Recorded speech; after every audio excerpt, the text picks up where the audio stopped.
slide because, again, perceptions are very important, and you probably read a lot of stuff on groups on, social media and stuff.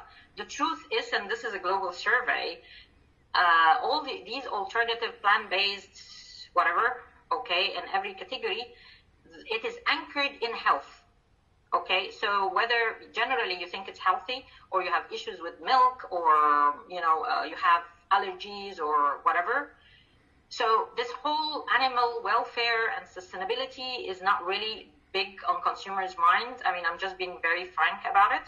So it is anchored in health, whatever that health means to every consumer. Yeah. So 63% of online conversation on plant-based milk, for example, was only related to being healthy. Yeah.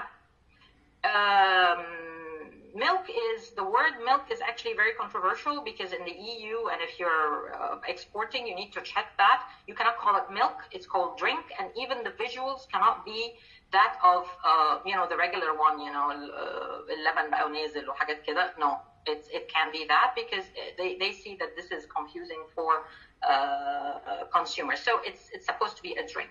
Now, one of the things that's becoming very popular is powder.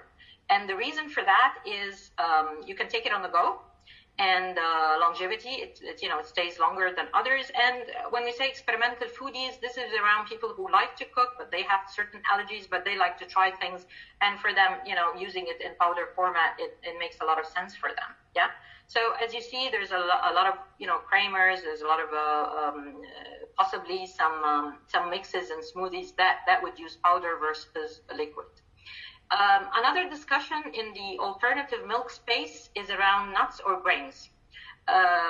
For the last period, as you can see, almond is being manufactured and used by companies more. However, the latest numbers, which you'll see on the left-hand side coming from the US, is that oats is taking over. It has already taken over soy because of taste, and taking over almond because of cost. We also know that some people have nut allergies, so probably a deep dive in grains would be better for dairy companies looking to grow into that space.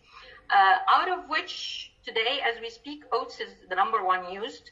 However, if we link this to food scarcity and adverse weather, everyone is looking now, or some of the companies are looking into barley as the best grain to use for this type of milk because it can grow in extreme climates. Its production is 7 times that of cost. It's better in cost and so forth. However, it's not gluten-free.